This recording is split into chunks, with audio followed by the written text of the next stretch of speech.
Cool. Hello, everyone. My name is Wesley. This is Woo Can Cook. Today we're cooking a beef chow fun recipe, which I wrote for the YouTube channel a couple of weeks ago, maybe a couple months ago now. I think that was back in maybe March, or maybe that was February. I don't remember. Either way, that's over on my YouTube channel if you're looking for the recipe. We're going to do an interesting thing that kind of comes from Mongolian beef. It kind of comes from Mongolian beef, where we're going to be coating the beef in some cornstarch first, and then we're going to be searing it in that cornstarch. And that's going to give us this really interesting and crispy piece of flank steak that we're going to be cooking with. Sarah, you know you're early when you're catching me beatboxing. Yeah, which is confusing because sometimes some of the tracks have beatboxing on it too. But yes, that does mean that you're very early. Cool. Yeah, so today we're doing a beef chow fun. It relies very heavily on two things. The first thing is going to be the flank steak element. And the second and most important element is going to be chow fun, as the name implies. It looks like this. Buy it very fresh. It looks like chow fun. A couple of things to note about chow fun. The main thing that we want to keep in mind when we work with chow fun is that it is obnoxiously perishable. Probably less than 24 hours. Within 24 hours you need to cook it. After that 24 hours you're looking at somewhat stale or relatively stale, or possibly even unusable chow fun after that first 24 hours. So this is chow fun. I bought it at the store maybe 5 hours ago, and maybe it came off of their truck within like 10-15 hours. So generally, if you're looking for fresh chow fun, really the only way to get it is if you live near like a Chinatown district or anywhere near like an Asian market or some kind of Asian market. Very, very often, especially if you live in Chinatown, those boxes of chow fun, they will be restocked within the day. That's why a lot of Chinese grocers will do multiple times a day, or sometimes every day at the very least. And that's because a lot of the things that they're stocking, they're extremely perishable, like within 24 hours. So usually when I find chow fun at the market, I can only find it if I get there very early, so like within noon. If you're there after noon, you're looking at maybe not finding it, or if you do find it, you might even find it like pretty stale. And generally, so today when I found my chow fun, I had to go to 3 different stores, and it was in the 3rd store that I went to. So if you can't find fresh chow fun, there are plenty of alternatives, which is really good to know because chow fun is kind of hard to work with and hard to find. My favorite thing to substitute chow fun with is generally going to be dry rice noodles, which would be like the type of noodle that you would use in like pad thai or any kind of like Thai noodle dish. You would probably use some kind of dry rice noodle. Those are really, really pantry stable. I usually keep at least a pack or 2 of it in my pantry at any given time. It is not the same thing. It's going to taste a little bit different. It's going to definitely have a different texture. They're a little bit thicker, kind of like the difference between like fresh made pasta and like pantry stable pasta. It's going to be, obviously it's very, very different, but you can use both of them interchangeably. So we're going to be taking a look at that in a bit. But for now, we're starting off with our aromatics. This is 4 cloves of crushed and minced garlic, which you will often see me starting off with in pretty much every recipe that I do. And that's because this is where we very frequently will start anytime that we're dealing with flavors of umami. So it's not that we're trying to make everything taste like garlic and ginger. It's just that this tends to work really, really well as we sort of like build out umami. So the next couple of things that we add are going to be in addition to that garlic and ginger, and that's going to be where all of our flavor comes from. Is that too much ginger? No, that's fine. Yeah, it might be too much ginger. So as for our ginger, the tricky part about ginger that you will notice is exactly what I just did, is that ginger is grown in a very, very unusual shape. So what's always the toughest part about measuring ginger is kind of figuring out how to proportion it properly. Once you mince it up, it's relatively easy. We're looking for about a tablespoon of ginger. But what is a tablespoon of ginger? That can be really, really tricky before you finish mincing it. So I usually say about an inch worth of ginger, but that can be kind of tricky to eyeball. Because depending on like how the knob of ginger that you pick up happens to look, it can be quite tricky. So usually I'm looking for something about this size though. The mic isn't having to stroke into the fourth dimension. Yes, actually. Yeah, Ledra, thank you for bringing that up. We actually hit our mic, lapel mic funding goal today, or a couple of days ago. So we're actually talking into the new Rhodes mic, and I'm gonna switch it over to the YouTube channel on Thursday, and then we can show folks on the YouTube channel too how it sounds. But we're talking into it right now. You can see it. That would be this one right here, and it sounds so much better, like night and day better.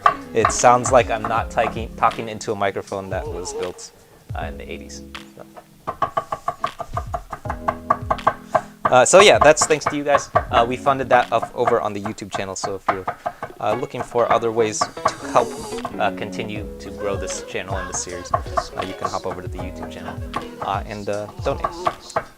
That donate link, it's over on the YouTube channel. And if you can't donate, you can just subscribe, or you can do nothing. All of the above, or you can just tell your friends. All of the things are fine. But I'm glad that someone noticed. Cool. Hermina, how's it going? Good evening, everyone. So that's our ginger. We're going to set both of these two aside, and you will generally see these two things referred to as the aromatic elements in a lot of Wukan cook recipes, probably in a lot of Chinese recipes in general. You will see these two things come up. We'll refer to them as the aromatics of our wok fry, and that is because obviously they are aromatic. We're looking for the aromatic flavors that come from them, so the smell and scent of garlic and the smell and scent of ginger. That's going to be where we start working with umami.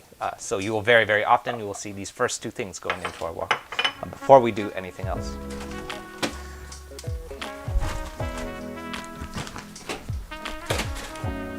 Cool.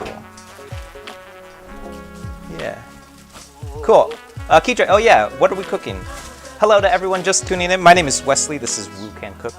Today we're doing a beef chow fun that we're going to use a couple of tricks that come from another recipe that I had written actually for Mongolian beef. So we're going to be using a technique that comes from Mongolian beef to get this really, really crispy and interesting texture to our beef, our flank steak that goes into our beef chow fun today. So if you're looking for the recipes, those always live over on my YouTube channel. So if you haven't checked out the YouTube channel yet, those are over on youtube.com/wukancook. Lots of fun content going on over there. Pretty much everything that I cook on stream will have a recipe that goes along with it. Those generally move a little bit slower. And we kind of like talk through some of the decision making that goes behind the recipes that I'm doing.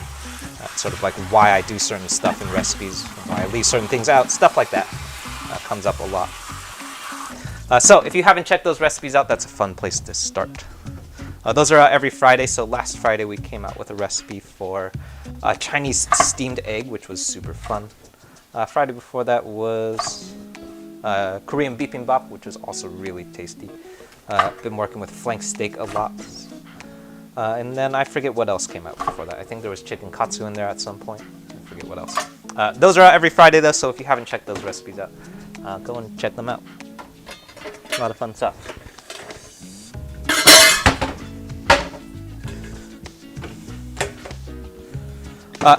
Cool. But yeah, so that's the YouTube channel. If you haven't checked it out, check it out. But right now what we're doing is chopping up. This is going to be about maybe 10-12 pieces of baby bok choy. If you've never worked with baby bok choy, or if you've never seen baby bok choy, this is actually really large baby bok choy. The difference between baby bok choy and regular bok choy is that it is picked a little bit earlier, so it's harvested a little bit earlier when they grow it. So a full-grown bok choy would be about this big, and it would be a darker and like deeper shade of green, whereas this is almost white, so like pearly white. So the main difference, other than the way that it looks, is that it has a little bit less of that really like bitter taste that you often will get with full-grown bok choy. So very, very often when you see me working with bok choy, you will probably see me working with baby bok choy, just because I'm trying to avoid some of that like bitterness that's coming off of the full-grown bok choy.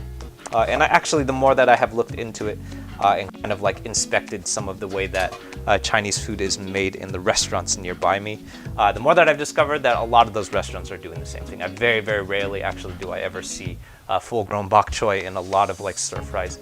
Super, super commonly seen baby bok choy.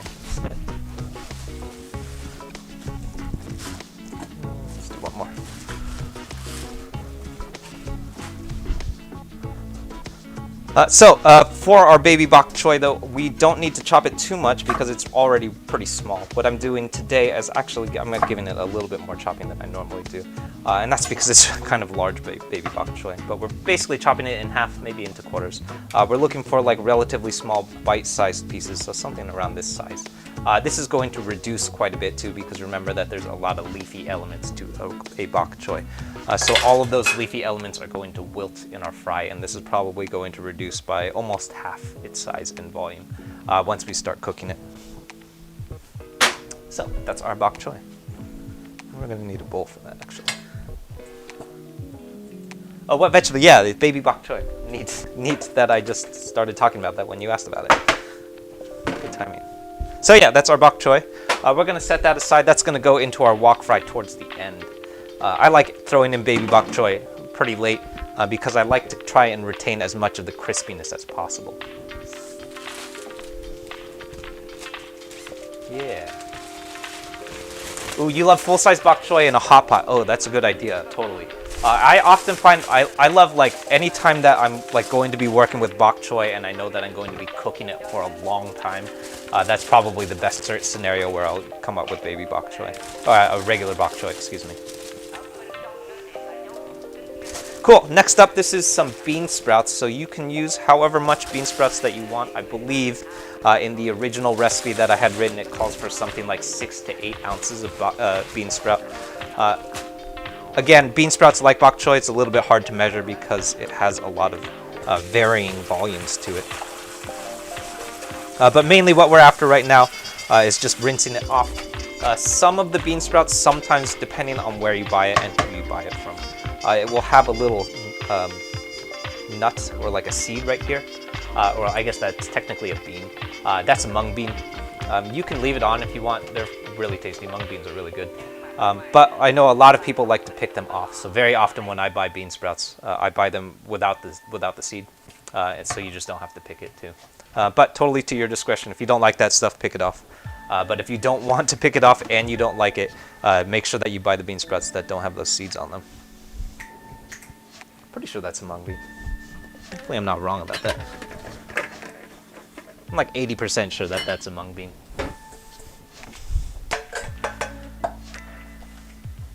Someone will correct me if I'm wrong. Anyway, that's our bean sprouts. I'm going to set those aside with our bok choy too. We're basically, essentially all we're doing right now is a whole bunch of prep right now. And that's because once we start cooking, our wok fry is going to start happening really, really fast. So what we're trying to do right now is knock out all of our prep work right now so that we don't end up doing any of this prep work while things are on the stove. So once something is in our wok, we want our full attention devoted to that wok because otherwise you're probably going to end up burning something.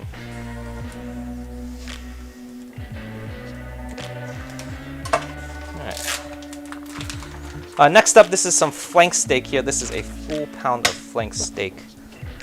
Kind of been debating whether or not I want to use all of this flank steak.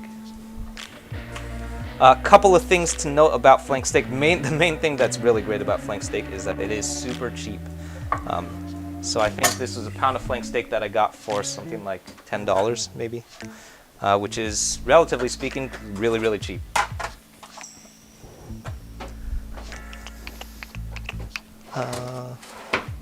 You know what? Let's just use all of it. Why not? The main things that we want to watch out for when we work with flank steak, though, is that it is very, very low in fat. So you notice, actually, this part has quite a bit of fat over here. But for the most part, our flank steak has very little fat, so it's very, very lean. So we have to do a couple of things to make sure that we don't end up with a super chewy piece of flank steak. The main thing that we want to pay attention to is the direction of the grain. So if you have a good butcher, or if your butcher was paying attention when he or she chopped your flank steak, they hopefully chopped it in the direction so that the grain is long. So before I chopped it up, flank steak looked something like this. So this is very, very useful because now we can just start chopping in this direction against the grain, and we don't really have to do many cuts with the grain. And that's going to help us keep that flank steak very, very tender. If you are working with meat that was chopped by a butcher that wasn't paying attention, which I have done, I think I actually did it recently, a couple of streams ago. Very often, occasionally I have seen the flank steak chopped in the wrong direction, and that's how you end up with really, really chewy flank steak, which is not fun. No one likes a chewy piece of flank steak. So what I'm doing is I'm going to chop this relatively thin. I'm not going to go quite as thin as I would when I remember the last time I did this was bibimbap, I think. I think that was bibimbap, or maybe it was Mongolian beef.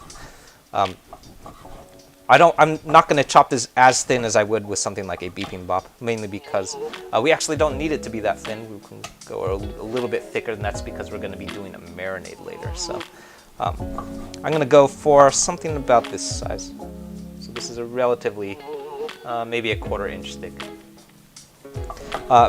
And then we're just making sure that we're chopping against the grain, and this is going to yield us probably the most tender piece of steak that we could get with a piece of flank steak. So, with other cuts of steak, you will oftentimes won't have to pay attention to these things, and that's because when you're working with something like a filet mignon or even something like a New York strip steak or a ribeye steak even, you don't really have to pay as much attention to that because a lot of those steaks have a lot of fat to it, so they're already very, very naturally tender.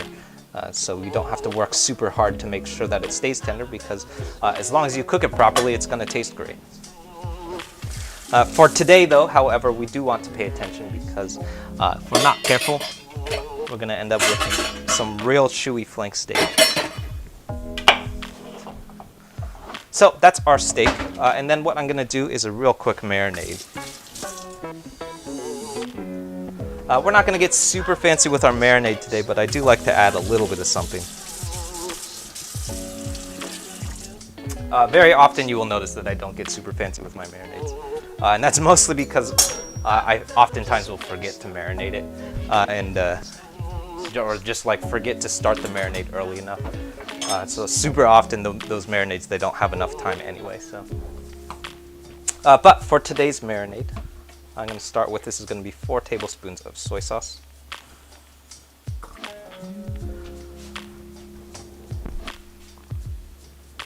Followed by a single tablespoon of sesame oil.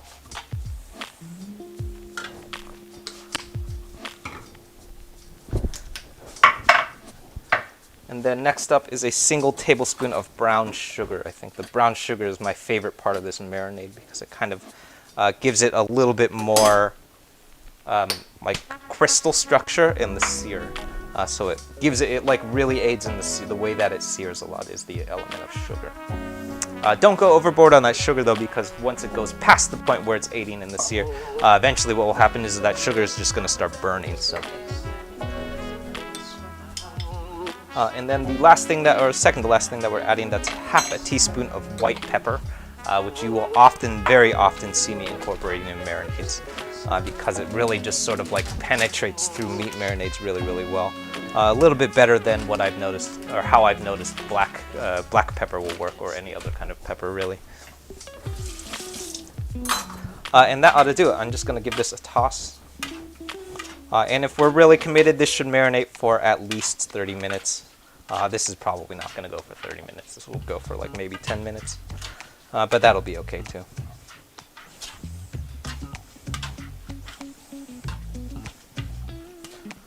Yeah.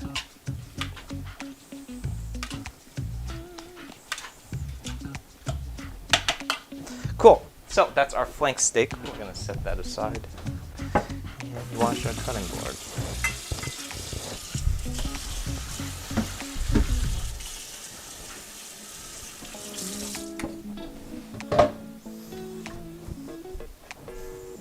Cool.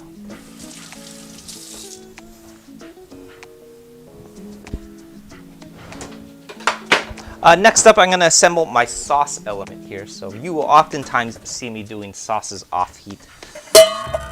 And that's very specifically for the reason so that we can stop and taste. So anytime that you're wok frying, you will find, especially when you're wok frying with raw meats, I love inserting any opportunity that I can to stop and taste things, because whenever there's raw meat involved, you will have very, very few opportunity to do something like that. So I'm starting off, this is going to be 4 tablespoons of soy sauce. Followed by I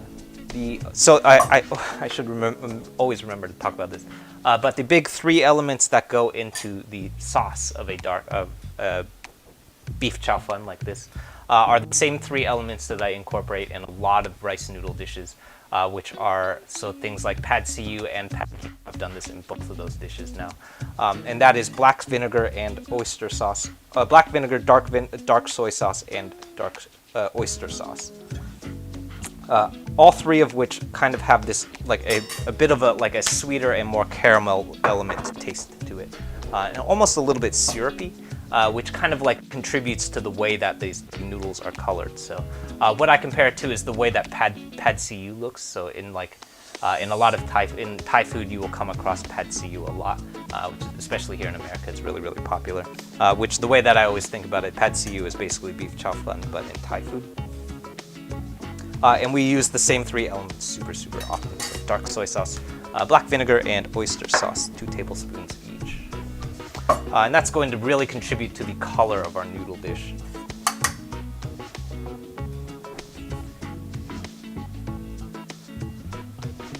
Oh yeah, was there something out of the pepper? Oh, good catch. I forgot to mention it. The last thing that I threw into the marinade is, I add this to a lot of meat marinades actually. It's a single star anise pod. And actually, so oftentimes will see me adding those. I love adding it for a couple of reasons. Whenever you see me adding it in Thai food, the main reason why I love adding star anise in Thai food is because it's the big thing that you get out of Thai basil. So if you forget or can't find to buy Thai basil, you can't substitute Thai basil with sweet basil or like regular basil that you find at most grocery stores.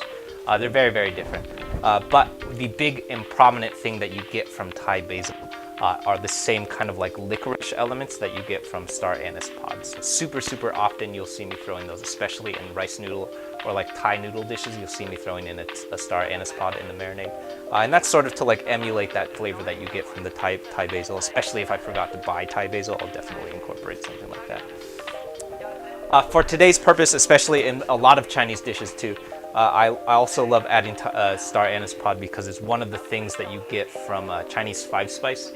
So super often I'll add it in lieu of Chinese 5-spice because it kind of has that like pungent and aromatic quality that you get from Chinese 5-spice. But what it's also lacking are the other 4 spices that are in Chinese 5-spice, which sometimes it works, but a lot of times, especially in a lot of savory dishes, sometimes it doesn't work. Because I forget all of them now, but definitely the one that stands out to me the most is cinnamon. And sometimes it works, but in a lot of wok stir fries, cinnamon doesn't really play really well. So a lot of times I like to just pick out the star anise and licorice qualities of star anise and then just add that. All right, so next up, that's a single tablespoon of doubanjiang. Doubanjiang, if you're not familiar with it, it's a Chinese fermented red chili paste. So it comes from the fermentation of chilies, which obviously means that it's going to be quite spicy, which is why we're only using a single tablespoon of it. And then the last thing that we're going to do is add 2 tablespoons of Shaoxing wine to round everything out.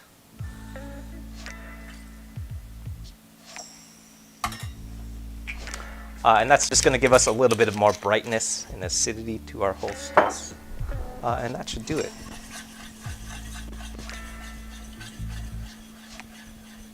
He threw something in, but he didn't mention it. Yeah, that was sneaky. Thank you for catching that, though. This dude is the best. Oh, you're the best. Thank you. Okay, cool. So that's our sauce. Most importantly, the last thing that we do anytime that we assemble sauces off heat, it's the whole reason that we did it off heat, is taste it. So taste your sauce. What does it need? If it needs something, do something. Use your judgment at this point. So oftentimes you will see me adding things like salt or soy sauce. Sometimes I'll add a little bit of sugar, kind of like just tweaking the sauce to get it to where I'm looking for. So kind of depending on like how much I was paying attention when I was measuring stuff. Sometimes it's just as like plain and simple as like, I want this to be a little bit more spicy today. I'll add certain things. So always taste it and then adjust to taste.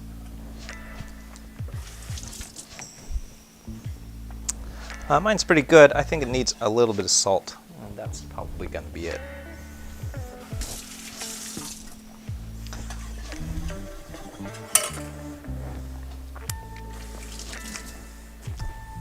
Yeah, I'm gonna add a little sugar too, actually.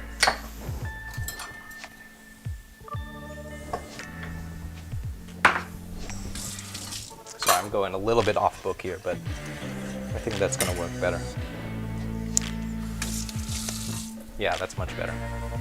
You will often, another big reason why we want to taste before we move on is because depending on like the brand of your sauce, it could also be very, very different. So if you're using like kikkoman sauce and I'm using lee kum ki sauce, or if you're using like some kind of lee kum ki oyster sauce, and like it might taste a little bit different from other oyster sauces. So anytime that we're working with like sauces that are not ones that we assembled ourselves, there's obviously a little bit of room for error. So always taste and adjust. And I think that's it. Oh, last thing. Oops.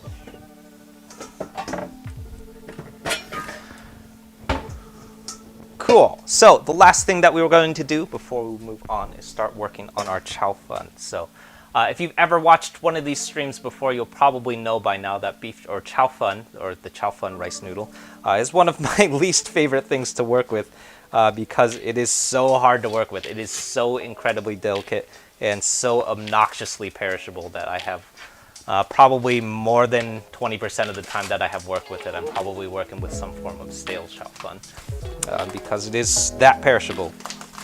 So if you're working with or stale or relatively stale chow fun, what I always recommend doing, especially if it's really, first of all, if it's really stale, and when you know, you'll know if it's really stale because it would start crumbling. So if you pick it up and it basically just starts falling apart. The first thing that I always recommend is pop that in the microwave for about a minute. And it will start loosening up without breaking.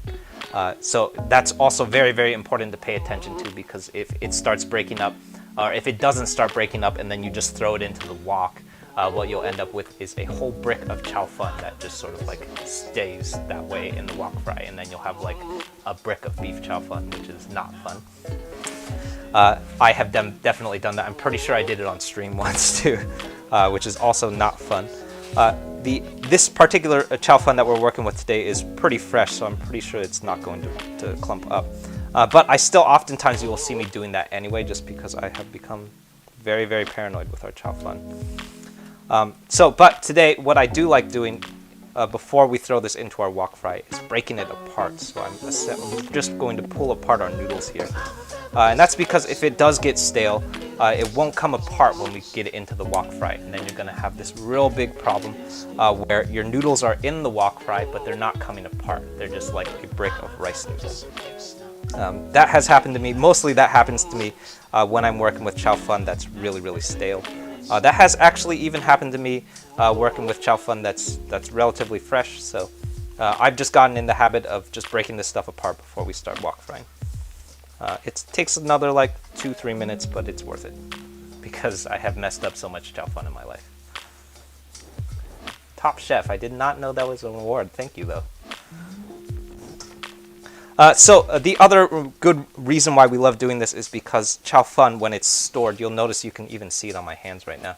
Chow fun is stored in oil, so when it's packaged up, it's covered in, I'm pretty sure this is peanut oil. I'm not sure exactly.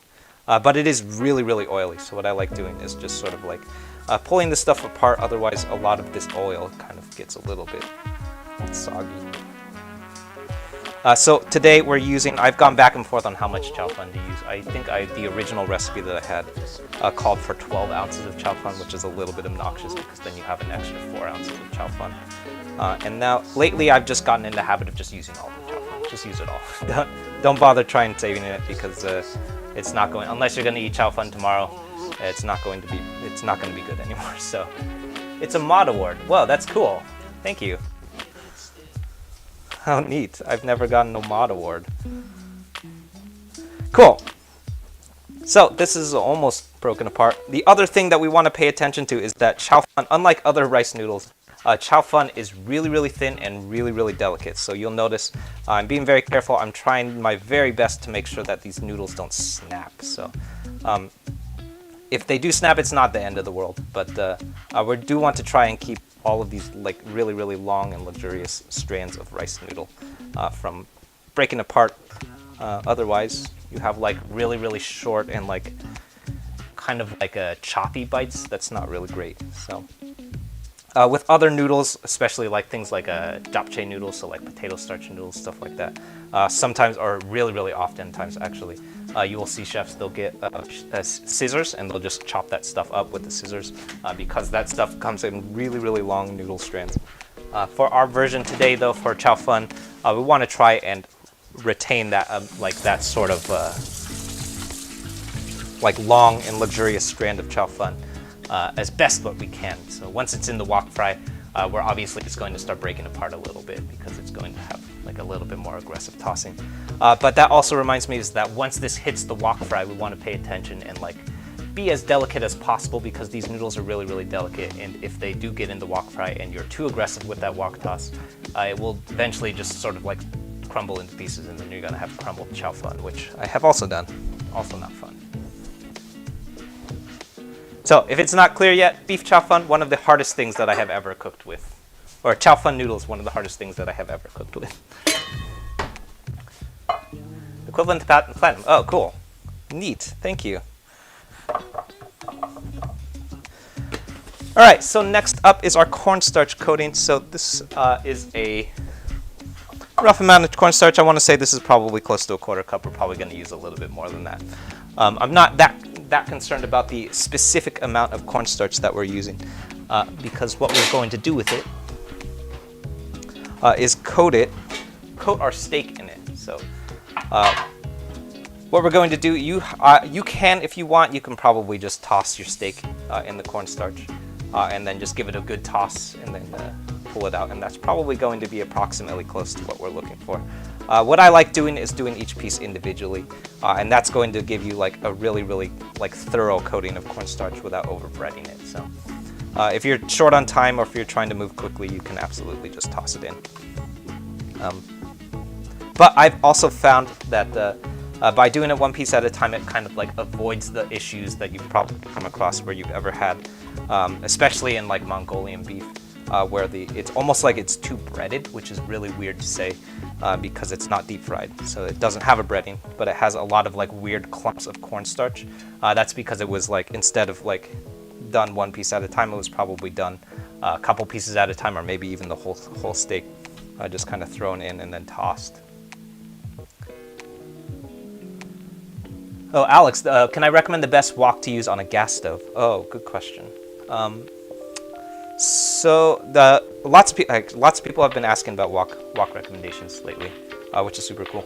I'm glad that I'm the guy that people ask about that. I don't have a particular attachment to any one brand of wok, unless someone wants to sponsor me, then I'll do that. But what I do love about woks, or what I mostly pay attention to when I talk about like what kinds of woks to use, is what is the wok made out of. So very often, like in almost every big box store that I have come across, where like Target or Walmart or like Kmart, stuff like that, when I look for woks, very often the woks that you find have a non-stick Teflon coating to it, which is the worst because for the same reasons that Teflon non-stick pans are really useful. So when you are doing things like scrambling eggs, for example, Teflon non-stick is very useful because Teflon doesn't get past a certain point in its heat element. So once Teflon hits a certain point, it basically just stops heating up because Teflon can only get to a certain heat element. So that's really useful when you're scrambling eggs because it will mean that you're not going to overheat or overcook your eggs. So if you've ever had scrambled eggs cooked on high heat, that's what happens. So that same principle, however, is going to be a big problem for wok frying because it means that your wok will never get hot enough to actually do any wok frying. So even if, no matter how much batch cooking that you do, if you have a Teflon coating, the wok is never going to reach the heated point that you need in order to get like a really crispy and like flash cooked wok fry. You're never going to get to that. So essentially, when you're buying a Teflon non-stick coated wok, what you're really buying is like a frying pan that's shaped like a wok, which is kind of weird to say, but that's essentially what it is. It's just a really large non-stick pan, which is fine, I guess, if you want to like cook scrambled eggs in it, but you probably don't want to be wok frying in it because it's not going to work. And that's why if you've ever had like wok fries that are like a little bit soggy, like oatmeal-y or porridgey. That comes from wok fries that were cooked in woks that weren't hot enough. So very often that will be non-stick pans. So what I love recommending when I give recommendations for woks is get something that doesn't have that non-stick coating. So mine is, so we can take a look. Here's my wok over here. This is a carbon steel wok. Carbon steel is really great for woks because it has a really, really high heat capacity, so it gets really, really hot. It also gets this really nice patina, so over time it has this really, really nice non-stick surface. So this wok, I've been cooking on it for, how long has it been? Probably a little over a year now, maybe a year and a half. I also love, if you're cooking on a gas range, a stainless steel wok. That's actually what I learned how to cook on. It was a stainless steel wok. Those have decent heat retention. It gets pretty hot, and it's gonna feel relatively similar to like how a frying pan will feel like. So you're just not gonna feel super unfamiliar. I always recommend, if you're cooking, if you're new to wok cooking, generally you want to look for a flat bottom wok, because that's also going to feel probably the most similar to the way that a standard frying pan feels, because it has a flat bottom the same way that your frying pans do. My wok actually doesn't have a flat bottom because it's maybe the third or fourth wok that I've owned. My wok has a round bottom to it, so you can, we're going to actually be looking at that in a second. And what that essentially means is that it doesn't, so it curves once it hits the middle. So it has this really interesting rounding element, which is really, really useful for wok tossing because it like kind of has a better balance to it. But also was a little bit of a trip when I first started using it. I had to kind of get used to it. So any of those is going to work really great. I also love a good cast iron wok. If you can handle it, they're going to be really heavy. I used to own a cast iron wok, and it weighed like 30 pounds. So if you have the arm strength for cast iron, I always recommend cast iron, but it's not for the faint of heart.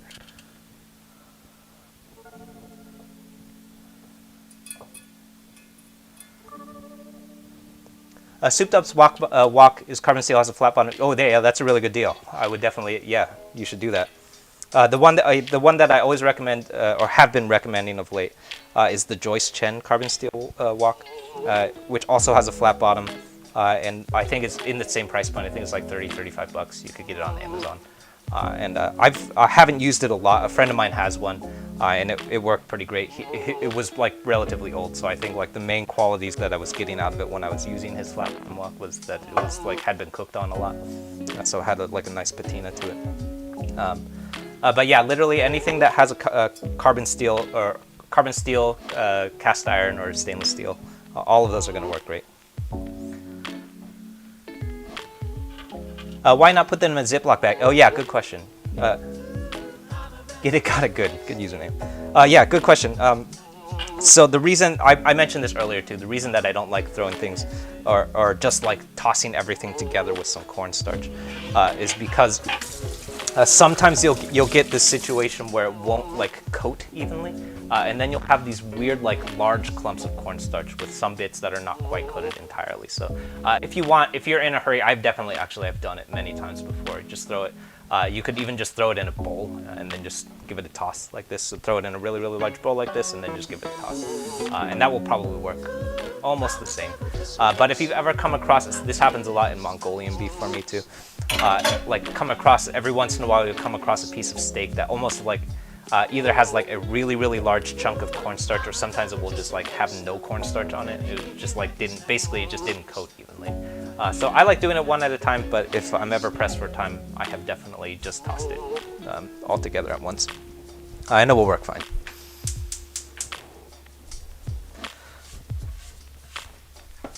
Cool. Yeah.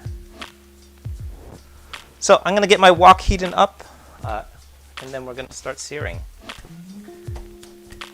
Got it. Yeah, cool. Yeah, Alex, let me know how that goes. Yeah, I love wok shopping.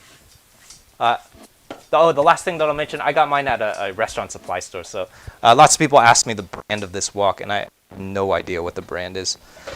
It is literally just a raw piece of carbon steel that has been shaped into a wok.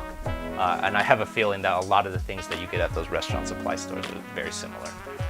But if you happen to live in a Chinatown district, there's probably something very similar. So if you live in Oakland, I went and got mine at Chanko, 8th and Webster, something like that.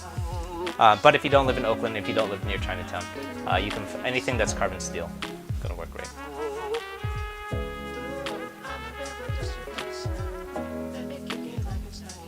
Cool. Oh yeah, thanks. Yeah, I'm stoked for how fast the channel is growing too. Yeah. It's pretty crazy. I've never had a YouTube channel that's growing as fast as this channel is. I think later this year when we started streaming, I think that was like earlier this year, maybe that was like late. Oh, actually, that was probably late 2020. I think the channel was at like 100, maybe like 800 subs, something like that. So we're at what, 3,300? Probably closing in on 3,400. So that's really cool. Always stoked to see new people subscribing, so that's really interesting. Also, if you're watching on Reddit, always fun to watch, see people tuning in on Reddit too. That's also really fun. Cool, so my wok is heating up. Once that hits a nice smoking point, then we can start stir frying on it. But we want that thing being really, really hot before we start cooking on it. Otherwise, we're going to start ending up with a kind of like a mushy stir fry. So what we're going to do is sear our beef in our wok first. So this is really, really important. Now that your beef is covered in cornstarch, you cannot just stir fry it anymore, which I have done before and it didn't work. And here's why. You don't want to toss that beef into the wok at this point because that beef is coated in probably close to half a cup of cornstarch at this point. So if you just throw it in the wok fry, what will happen is half a cup of cornstarch is going to come off and like enter your sauce base. And if you put half a cup of cornstarch into any sauce, it doesn't matter how diluted it is, that's going to turn into jello because you basically just threw a whole half cup of starch into your sauce. So that's not good. So what we want to do is be very, very careful about when we sear it. That cornstarch has to sear and stick to the beef. If it doesn't stick, it's going to come off into your sauce and then it's going to start coagulating. And then you're going to end up with like a beef chow fun jello, which I've done before. And I ended up throwing out like $15 worth of steak, which sucked. So super, super important. Once you finish coating in cornstarch, don't just wok fry it. You got to sear it. All right. Hello to everyone just tuning in. My name is Wesley. This is Woo Can Cook. If this is your first time tuning in, we're here every Monday, Tuesday, and Thursday at 6:30 PST with new recipes out on the YouTube channel every Friday. So last Friday we came out with a Chinese steamed egg breakfast, which was one of my favorite breakfasts when I was a kid. And we kind of like did a more amped up version because the version that I used to eat when I was a kid does not have many things in it because my mom used to make it for me when I was sick. So it's kind of bland. It's basically just soy sauce with a steamed egg. So that's over on the YouTube channel, so if you're looking for fun stuff to watch, you can check that out. I know lots of people have started binge watching them, which is interesting. I know people have said that it's really relaxing, so I think there's probably like 4 hours of recipe videos that you could watch at this point, so that's probably a fun thing to do. I do that with a lot of YouTube channels. I think I binge watched the entire Kenji Lopez video series, also all of the Binging with Babish ones too. Hack video. Oh, you came from Reddit? Yeah, cool. Please do, yeah, if you haven't yet and you're watching on Reddit, definitely hop over to the YouTube channel when you're done watching on Reddit and check out some of the recipe videos. Those are all over there. Lots of fun content popping up over on YouTube every Friday. We also concurrently live stream over there, so that would be the laptop behind me. So if you're looking for the schedule of new things that I'm going to be streaming next, that always lives over on YouTube. Cool. All right, so what we're looking for in our wok, that's not supposed to be there. What we're looking for in our wok is a lot of smoke. So once it starts smoking quite a bit, that's generally a good sign. The other thing that we're looking for, if you're not sure if your wok is hot enough yet, first thing that we want to do is add our oil. And you should see it should immediately start smoking like this. If you don't see it smoking like that, it probably means that your wok is not hot. And the other thing that we want to do, if we're not sure if our wok is hot enough yet, is get yourself a chopstick and stick it in there. So what you should be able to see, can you see that? I think you could kind of see it.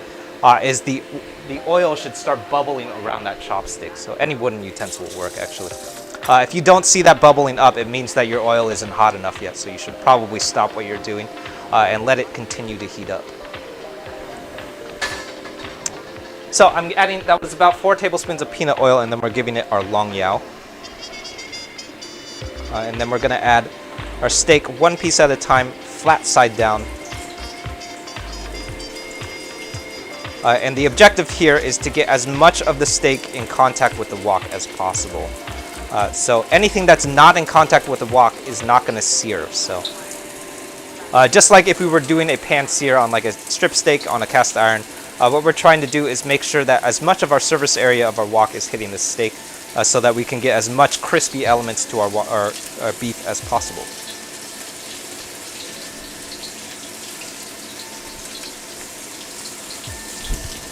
Should probably be using tongs.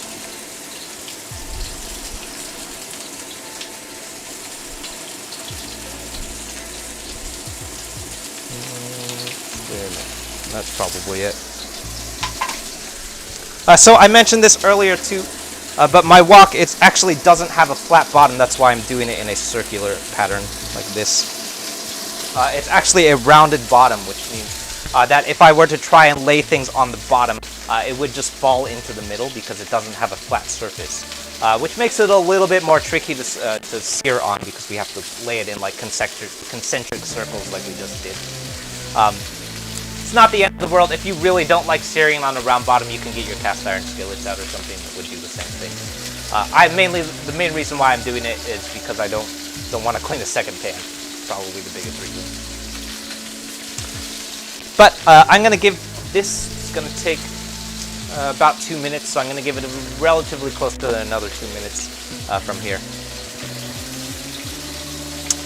And the most important thing about searing anything that you're searing, this includes like crispy fried rices, pork chops, steaks, any kind of beef, chicken, anything that you're trying to get a sear on. The most important thing about searing is that you've got to stop touching it. And that's really hard to do. I know that's really, really hard to do because what you start thinking right around a minute and a half into the sear is it burning? You might be thinking, is it burning? It's definitely burning. It's probably burning. It might be burning. And then you're going to want to check it. And you're going to want to like poke it around at it and like check. You're going to want to peek under it, see if it's black. Don't do that. That's the last thing that you want to do because it will mess up the sear. It will stop searing. You're going to ruin the Maillard reaction. And then you're going to get kind of like some weird middle ground of that sear, which we don't want to do. So the most important thing when we're trying to sear something is to stop fucking with it.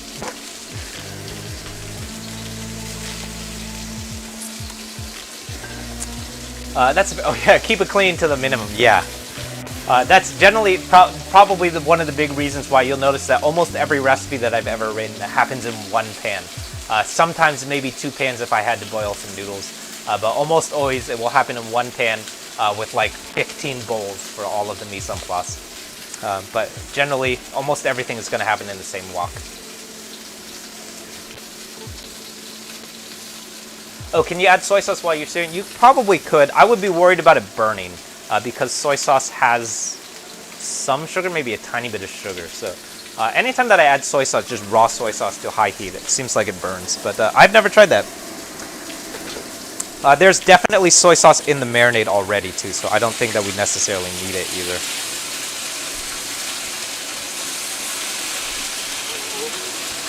All right, so that's about 2 minutes.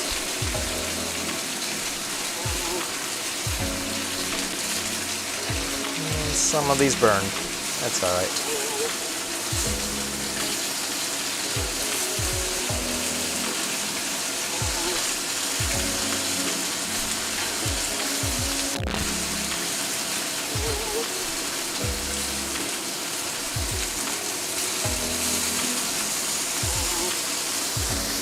So I'm flipping my steak, and then we're going to give it, that's not going to take another minute or 2 minutes. It would probably burn if we give it another 2 minutes. But I usually like to give it maybe another 30-45 seconds.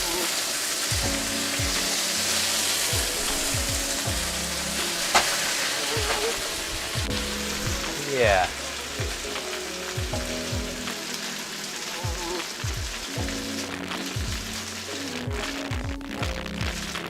Oh, cool. Oh, Southern California. Yeah, if you're in Southern SoCal, you definitely are going to find some good Asian markets for sure. I know like lots of folks watch. They're in like the Midwest and say that other than like soy sauce and sesame oil, you can't really find a lot of those things. But definitely a lot of the things that I use, you can actually find them on the internet for sure. Especially like the really, really pantry-friendly ones, you could probably just order on Amazon.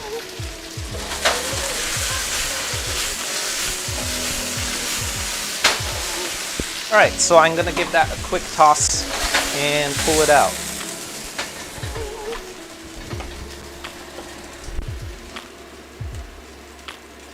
Yeah, so let's take a look.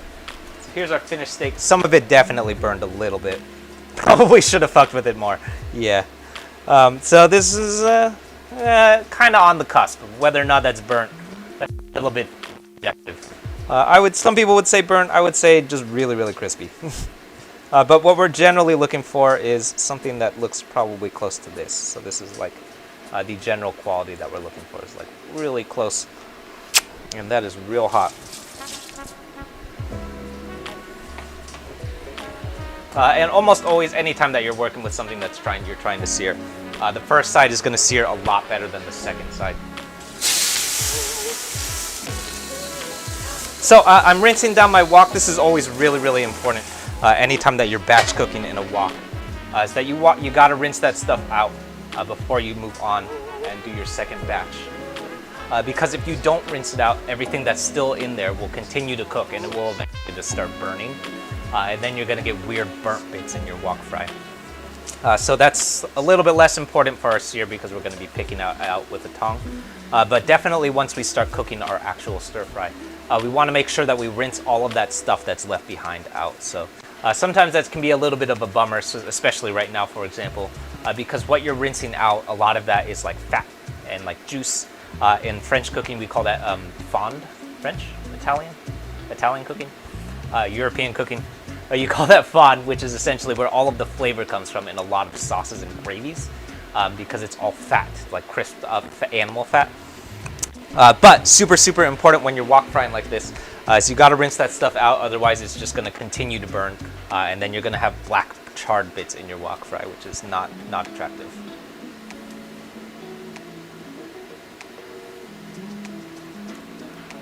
Do I have feeling in my fingertips anymore? It was pretty hot. I think I burned my thumb a little bit, but not really. Mostly like on my arms have started. I have like really bad oil burns on my arms now because things like splatter. Any concerns with the water that's super hot on the wok? Oh yeah, good question. Not really. I'm not that worried. Usually what I'm looking for is, I like leaving a little bit of water in it actually, because what I'm paying attention to is once it dissolves, that's generally around the time where we're probably about like 30 seconds shy of being ready to do our second cook. But all that's really going to happen is just going to evaporate.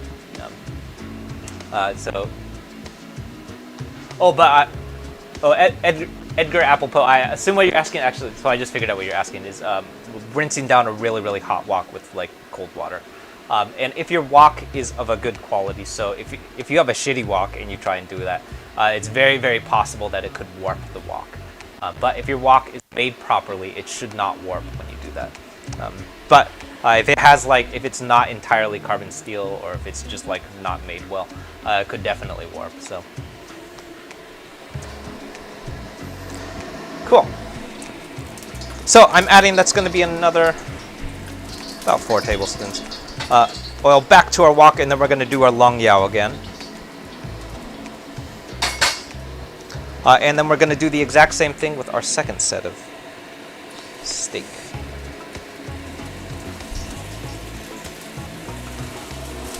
And just like our first batch, I'm trying to get as much of that surface area of our steak in contact with the wok as possible, to really get as much sear as possible out of our steak.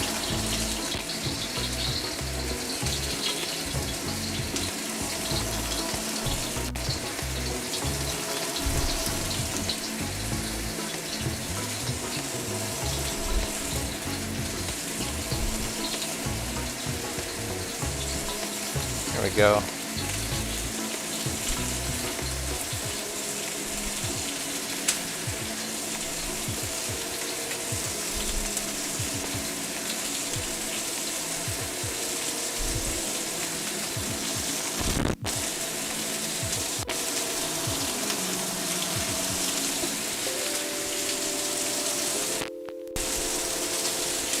Cool. So I'm going to give that just like our first batch. That's going to be a full 2 minutes before we start agitating it. Maybe I'll go for a little bit less. Sounds like it's time to get a carbon steel. Yeah, for sure. I love carbon steel. Other than its cooking properties and like heating properties, my favorite part about carbon steel is that it ages with you. A couple of things that I own actually are made out of carbon steel, so we can you can notice it in the wok even. It has like a really interesting patina to it, so like that wok when I first bought it was a bright orange because it was brand new, so brand new carbon steel was bright orange. And then it just sort of like darkened over time. That's not because it's dirty, it's just sort of like patinaed and like kind of like it just sort of like ages with you. So I love that quality about carbon steel, is that it's like shows its own wear. So kind of reminds me about guitars too. So like if you buy a vintage like or a guitar that like when you're really really young, it just sort of like starts and becomes a vintage guitar as you play it.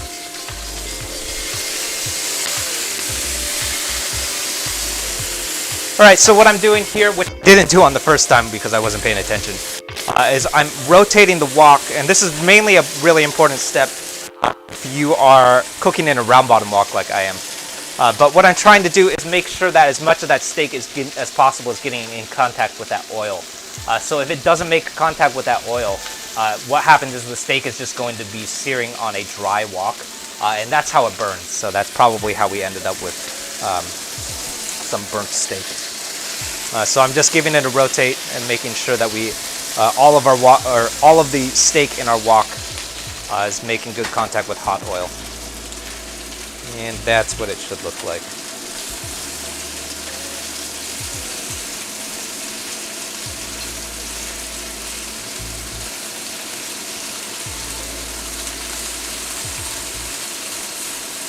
Yeah.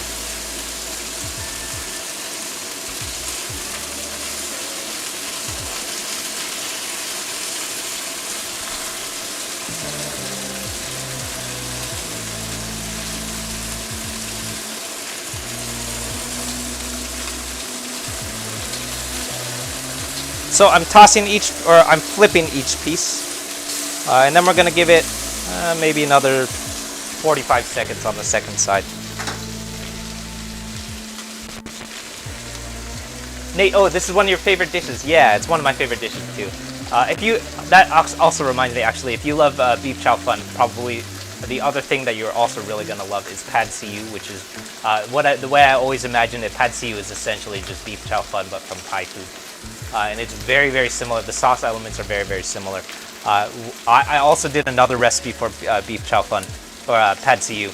And like the main things that I changed out were I used sambal olek instead of dobanjang. And then I think I added some fish sauce instead of oyster sauce. But otherwise, they have a lot of really similar parallels. So if you haven't tried that, definitely get into some pad see ew. Both are made with chow fun though, and I think the pad see ew that I did was with chicken. Chicken thigh.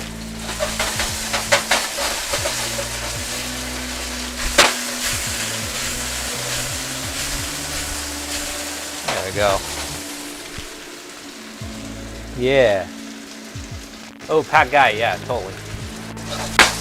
Yeah, all of those, they all come from, I feel like, very similar places.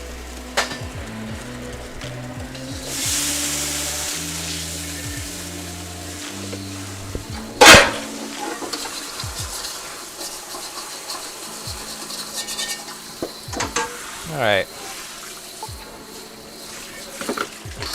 So I'm giving my wok a good rinse out this time. And then we're going to reheat it, and then we're going to do our wok fry. So you will notice, you probably didn't notice, but I was a little bit more thorough with the way that I rinsed it out this time because we really want to be sure to get all of that debris out of the wok this time, because we're going to start stir frying this time now. So anything that's left behind, so all of this stuff that's still stuck to the wok, we want to get that out because it's going to start burning if we're not careful. So we could take a look. So this is all the stuff that we're wiping out of our wok. We don't want to leave that behind because it's going to start charring, and then you're going to have weird black specks in your stir fry. So we're being very careful getting all of that gunk out before we start moving on to our wok fry. Yeah.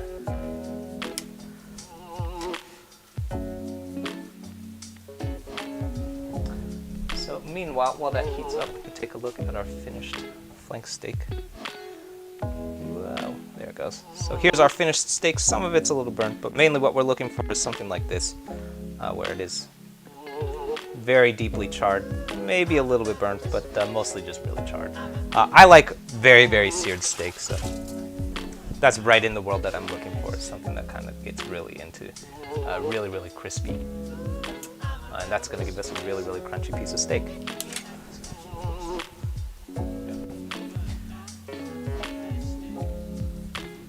Yeah. Oh, yeah. Thank you, Hermina. Yeah. Welcome to YouTube, everyone who's just popped over. All right, while that's heating up, hello to everyone just joining. My name is Wesley. This is Wu Can Cook.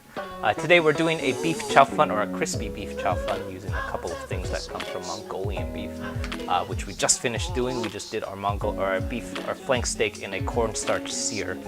Right now we're reheating our wok, and then we're going to finish up our wok fry at this point. So at this point forward, you'll notice that the rest of this wok fry is going to happen really, really quickly. So probably from this point until we finish and like pull everything out of the wok, it's going to take like maybe 5 minutes, maybe even less than that, because the wok heat is so hot that everything just will cook really, really quickly because we're cooking on such high heat. So if you have any questions, feel free and drop your questions in the chat.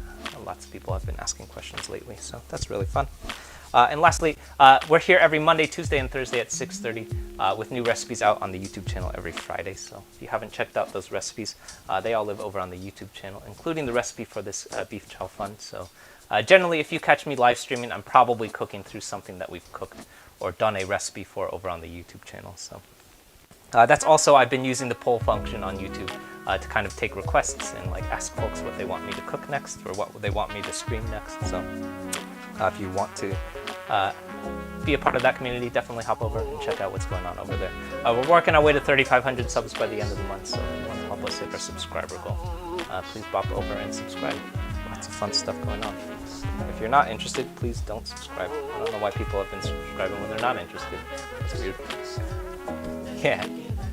Cool, yeah. Totally, cool. So, let's do it. So, last up for our wok fry, I'm going to do one more long yao with another 4 tablespoons of peanut oil.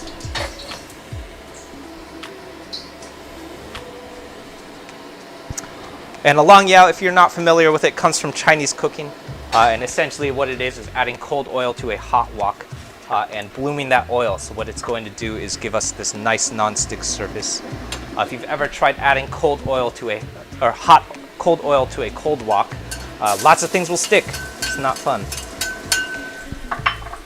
And then what we're doing is we're starting off with our aromatic elements, which are the first 2 things that we just chopped up. So this is our garlic and ginger going in.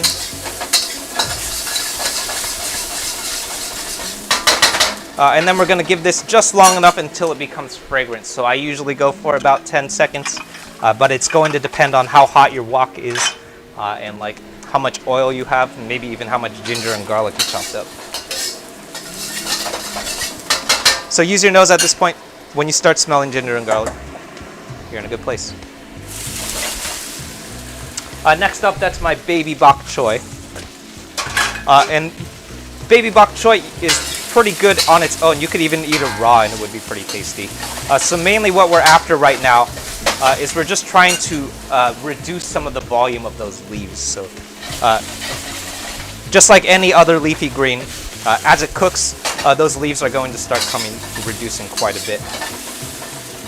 So other than that, though, we're really just trying to cook off a little bit of that rawness. So we want our bok choy to still be pretty crispy and crunchy. That's kind of like the quality of wok fried veggies that you'll probably know from or recognize from most wok fries, so most wok stir fries. They're not quite raw, but they're definitely not like fully cooked. They're like pretty crispy. And like the way I've always described it is just past their raw stage.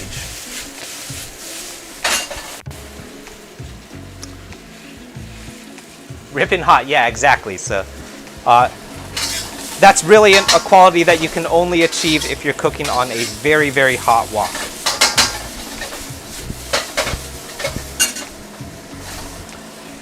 And then the last thing that we have not yet added, there's a delay in the video. Oh yeah, that oftentimes happens on Reddit. I've noticed that.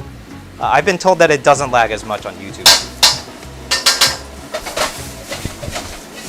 Alright, so the last thing that we're going to add is our bean sprouts, which I'm adding very, very late, very intentionally, because I want to try and retain as much of the crispiness of our bean sprouts as possible. So I don't, if I could, I would probably add them even later, but I like to give them a little bit of time in the wok, though. And then finally is our chow fun, so we want to exercise a lot of caution here. So what I'm going to do is I'm going to add a couple of handfuls of chow fun at a time. So very, very important, do not just dump that stuff in. It will absolutely clump up. So I'm adding a little bit of chow fun, then I'm giving things a toss. And then we're adding a little bit of sauce and giving a toss.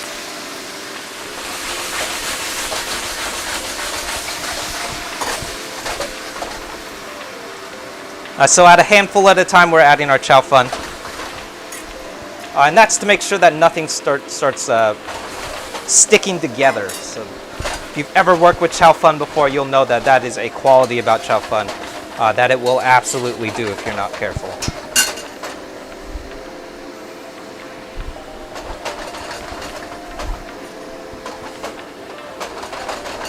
The other thing that I'm doing is I'm also adding my sauce very, very gradually too. So I'm adding those maybe 2-3 tablespoons at a time. We're paying very close attention to the color and consistency of our finished noodle, or finished stir fry here. If you reach the point where it looks like it's already done, but you haven't incorporated all of your sauce, that is absolutely okay. Don't feel obligated to use all of the sauce. Because if you do, you could very potentially over-season.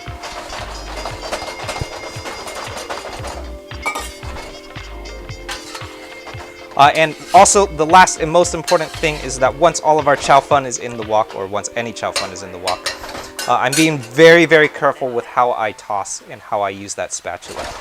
So we don't want to break those noodles up. We're trying to retain as many of those long strands of noodles as possible. Otherwise, you're going to end up with broken noodles, which is not fun. So I'm being very careful. I'm just giving it a toss very gently. Just to turn things a little bit. And that ought to do it. And if you've done it right, you should have these very, very long strands of chow fun. That ought to do it. Oh, what? Yeah. What kind of noodles? Yeah, it's chow fun noodles, so like thin rice noodles.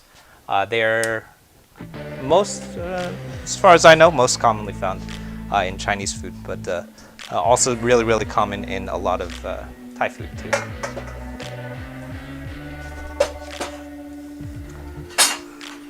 All right, so I'm removing everything from my wok.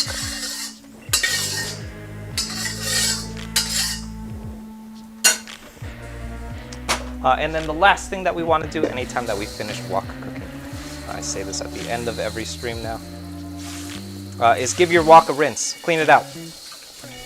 While the wok is hot, it's very, very nice and non-stick, especially if you've done a good job seasoning it. It has a very non-stick surface to it, so you'll notice that my wok is almost completely clean. I see like a little bit of stuff still stuck to it. I didn't even scrub it or scrape it at all. Mostly just sort of like rinsed off when I gave it a little bit of water. So if you've done it correctly, all of that stuff should come off. So there's a little bit of debris still left behind. But for the most part, it's all just going to burn back off.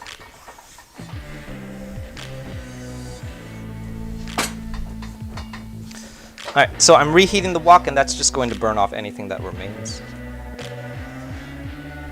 And then we're going to add a little bit of peanut oil and just give the whole wok a good coating. So at this point, anything that is made out of carbon steel, you want it covered in a little bit of oil, and that's going to prevent any kind of like rusting or oxidation. So that includes the bottom. If you're really committed, that also includes the handle. I generally don't bother doing the handle because I don't care. But anything that you want to be careful about, making sure it doesn't rust, covered in that oil. Yeah. All right, so here's our finished noodles.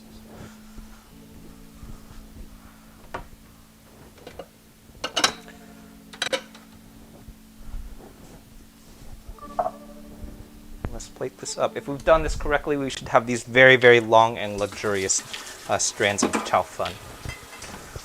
If we messed up at any point, you would see like crumbled bits of chow fun, which is the most disappointing part. Because that's a lot of work to fuck up at the very end.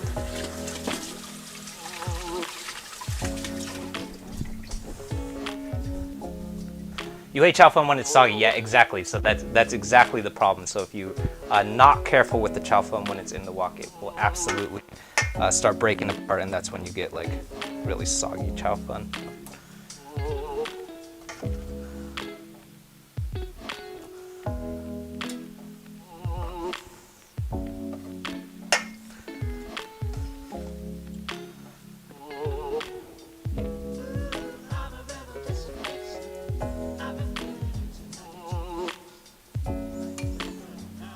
Yeah, this came out great.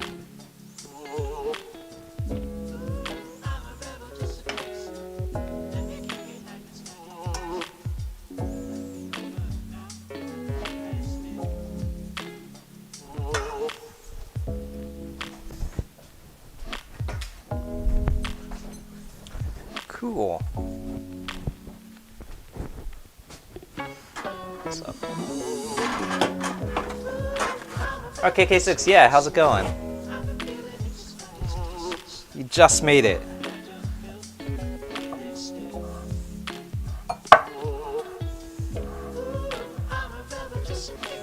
Alright. Let's taste this.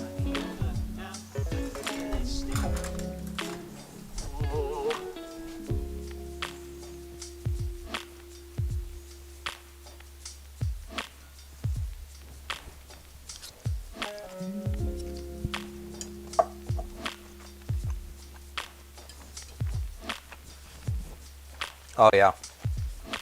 Yeah, super, super tasty.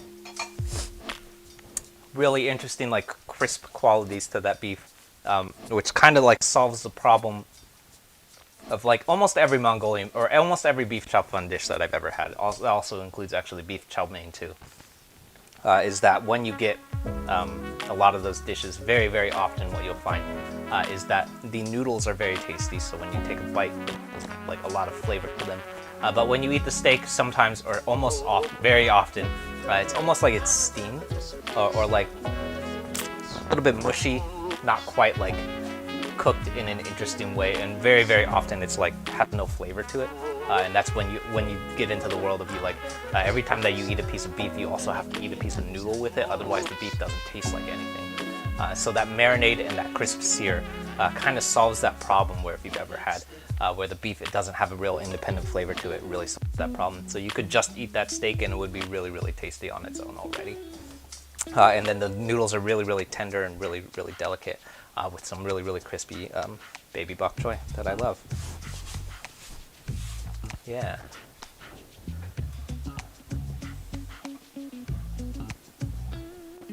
Cool.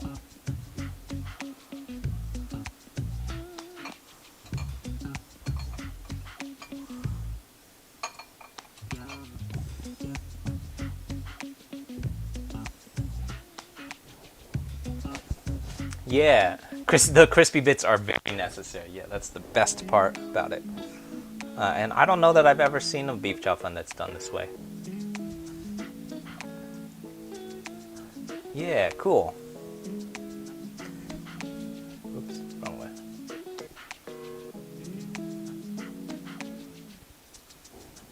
Oh, Alex, when do the recipes usually go up on the site? They're usually up, generally, it's the first time that I'm streaming the Friday before. So the recipes are out every Friday, and if I'm streaming, the live stream usually comes out the Monday that follows. So this is actually a recipe that came out a couple of weeks ago. I want to say it came out back in like February or something, so it's already out live a couple of weeks ago. So here is the recipe. Oh yeah, and the last thing that I'll mention, lots of people have been asking about the music, so I always got to remember to link the music. So the music is on a different YouTube channel, which is under a sister channel. It's called Woo Cooks Beats. Lots of fun beats going on over there. That's actually something that I have credentials to do, and like college degree and stuff. So lots of fun stuff going up on the YouTube channel. Those are out every Friday, so if you haven't caught some of those recipes, they're over on the YouTube channel. Every Friday, new recipes are coming up. So this beef chow fun recipe, I think it came out back in February. And it was actually a request. I think it was Paul who requested it for a beef chow fun recipe. So that's also a good thing to use the YouTube channel for. So lots of people have been asking for requests via the comments section and the community tab. So lots of people use those polls. The other thing that we've been doing, so not every Thursday, but lots of different Thursday streams. I've been doing things where I'll be asking you to pick the ingredients for what I'm going to be cooking. So we're actually going to be doing that this Thursday, so in 2 days. What I did is I put a poll over on the YouTube channel of not everything, but like 20 things that are in my refrigerator. A lot of which definitely will belong in the stir fry, so things like rice noodles and steak and chicken and stuff like that, really normal stuff. But a lot of those things, they also from like things that I don't normally eat for dinner, so like cheese and like potatoes and what else? I think there was like fettuccine in there or something. Really random stuff that doesn't belong in stir fries. So those are all up on the polls over on YouTube on the YouTube channel. So if you want, you can go over and vote on the things that you want to see me put in a stir fry. And then I'm going to take the top 5 things that you guys vote for, and I'm going to assemble some kind of recipe. So last time we did it a couple of weeks ago, and we ended up with like a ramen fried rice with cheese, which actually was really good. It was like somewhere in between like what you would eat if it was mac and cheese plus like, if you've never eaten ramen fried rice, it's really good. So we've been doing that on a lot of Thursday streams. So this Thursday coming up, we're going to do that. So if you want to check that out, you can go and vote. And then this Thursday, we're going to do the same thing. Cool. So thanks everyone for tuning in. My name is Wesley. This is Woo Can Cook. If you haven't yet, definitely hop over to the YouTube channel and give it a subscribe. We're working our way to 3,500 subs by the end of the month. So if you want to help us hit our subscriber goal, please hop over and subscribe. This particular recipe is part of a larger series that we've been doing, where I've been sort of like deconstructing a lot of dishes that come from the San Francisco Bay Area restaurant scene. So this one comes from a restaurant in Oakland called Shandong, and is loosely based off of what their beef chow fun looks like. I took some liberty with the steak because I don't think that they sear their steak, but lots of stuff like that coming up. What else do we do? There's a really fun series where I've been like deconstructing a lot of foods or like inspired by TV. We did one egg foo young that was based off of a really racist scene from the Aristocats, which is fun. What else? We have some egg rolls that are inspired by Rush Hour that's coming up very soon. So lots of fun stuff like that. If you're interested in stuff like that, please hop over and give it a subscribe. Yeah. Cool. Thanks, Alex. Thanks, everyone. Let me know if you have any questions. If I missed anything, feel free and repeat yourself. I know I miss questions all the time. And tune in this Thursday on the YouTube channel and on Reddit. And we'll be cooking whatever you guys tell me to cook. Cool. All right. I'll see you soon. Bye.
all the time. You're as smooth as Tennessee whiskey. You're as sweet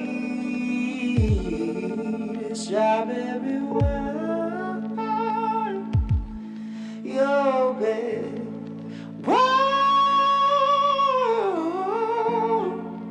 Glass of brandy, darling, I'll stay stoned on your love all the time.